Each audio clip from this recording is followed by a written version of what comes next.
આજના વિડીયોમાં આપણે જોઈશું કે આ રીતના જે એલ્યુમિનિયમના તપેલા હોય છે તે એકદમ કાળા પડી જાય છે અને સાફ નથી થતા ઘસ્યા છતાંય, તો તેને આપણે કોઈપણ જાતની મહેનત વગર અને ફક્ત ઘરમાં જ રહેલી એક વસ્તુથી કઈ રીતે એકદમ સફેદ દૂધ જેવા અને ચમકદાર બનાવી શકાય તેના વિશે જાણીશું. તો તમારે પણ આ રીતે એલ્યુમિનિયમનું વાસણ પાણી ગરમ કરવાથી કે પછી બીજા કોઈ પણ કારણથી કાળું પડી ગયું હોય તો આ વિડીયોને એન્ડ સુધી જોજો.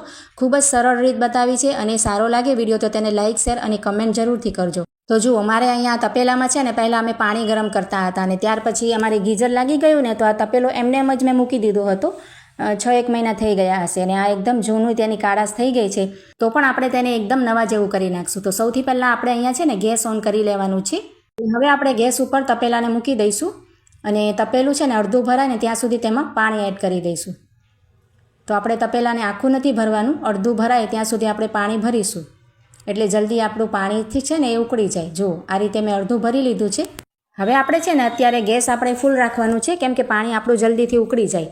ત્યાર પછી આપણે ગેસની ફ્લેમ સ્લો કરી નાખવાની છે, પણ પહેલાં આપણે ફૂલ રાખવાનું છે અને પાણીને આપણે ઢાંકી દઈશું એટલે જલ્દી આપણું પાણી ઉકળી જાય અને જેમ બને તેમ આપણે ગેસ ઓછું બળે. જુઓ, આ રીતે આપણે ઢાંકી દેવાનું અને હવે આપણે ચેક કરી લઈશું. જુઓ, પાણીને મેં ઉકળવા દીધું છે અને પાણી સરસ ઉકળી જાય ને પછી આપણે ગેસની ફ્લેમ મીડિયમ કરી લેવાની છે. અને હવે આપણે અહીંયા એક વસ્તુ લેવાની છે અને તે છે લીંબુના ફૂલ, જે આપણે બજારમાં ક્યાંય પણ સહેલાઈથી મળી જાય છે. જુઓ, અને આપણે લગભગ તો રસોડામાં લીંબુના ફૂલ રાખીએ જ છીએ.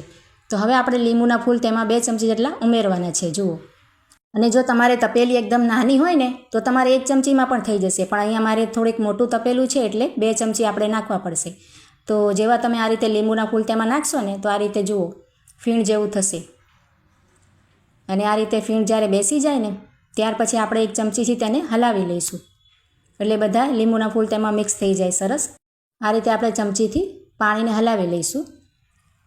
અને હવે આપણે શું કરવાનું છે કે આ પાણીને છે ને મીડિયમ ગેસ ઉપર જ રાખવાનું અને 15થી 20 મિનિટ સુધી આપણે તેને ઉકળવા દઈશું. તો અહીંયા મેં 20 મિનિટ સુધી પાણીને ઉકાળી લીધું છે. હવે આપણે તેને ચેક કરી લઈશું. તો તમે જોઈ શકો છો કે તેને કાળાશ થઈને નીકળવા માંડી છે અને સરસ તપેલું આપણું ચોખ્ખું થવા માંડ્યું છે. જુઓ, તો આ રીતે 75% છે ને આ રીતે ઉકાળવાથી જ તમારે સાફ થઈ જશે. અને હવે આપણે ગેસની ફ્લેમ અહીંયા ઓફ કરી દેવાની છે, એટલે કે બંધ કરી દઈશું અને તેને હળવું ઠંડુ થવા દઈશું, કેમ કે બહુ જ ગરમ છે. તો અહીંયા મેં તપેલાને 5 મિનિટ સુધી ઠંડુ થવા દીધું છે અને હવે વધારે ગરમ નથી એટલે આપણે તેને મસોટાથી ઉતારી લઈશું નીચે.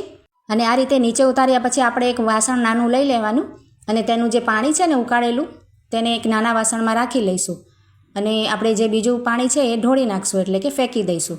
અને આ આપણે થોડુંક પાણી એટલા માટે બચાવ્યું છે કે આપણે જ્યારે તેને સાફ કરશું ત્યારે આપણે તેમાં નાખવા થાય તેની જે કોર ઉપર કાળાશ જે બાકી રહી ગઈ છે ને જરા કમથી તેને આપણે ઘસી લઈશું. તો તમે જોઈ શકો છો કે આપણે ઉકાળવાથી જ ઘણી બધી કાળાશ ઓગળી ગઈ છે અને નીકળી પણ ગઈ છે અને એકદમ સફેદ જેવું થઈ ગયું છે.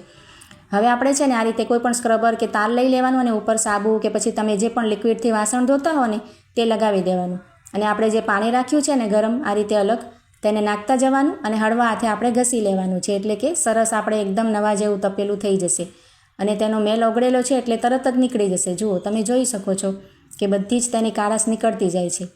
તો આ રીતે આપણે પાણી રાખ્યું છે તે નાખતા જઈશું અને તેને ઘસતા જઈશું. તો ખૂબ જ સરસ તમારું તપેલું એકદમ નવા જેવું અને ચમકદાર થઈ જશે. કોઈ પણ જાતની આપણે તેમાં મહેનત ન કરવી પડે, આપણે ફક્ત ગેસ બાળીને તેને ઉકાળવાનું જ રહેશે. જુઓ, અને એકદમ અસરકારક આ આઈડિયા છે. તમે જરૂરથી ટ્રાય કરજો અને કમેન્ટ દ્વારા જરૂરથી જણાવજો કે તમને આઈડિયા કેવો લાગ્યો. જુઓ, તમને હું ઘસીને તેનું રિઝલ્ટ બતાવું છું અને સાફ કરીને ધોઈને પણ બતાવીશ કે આપણું તપેલું પહેલાં કેવું હતું અને હવે આપણે ઉકાળવાથી અને સાફ કરવાથી કેવું સરસ થઈ ગયું છે.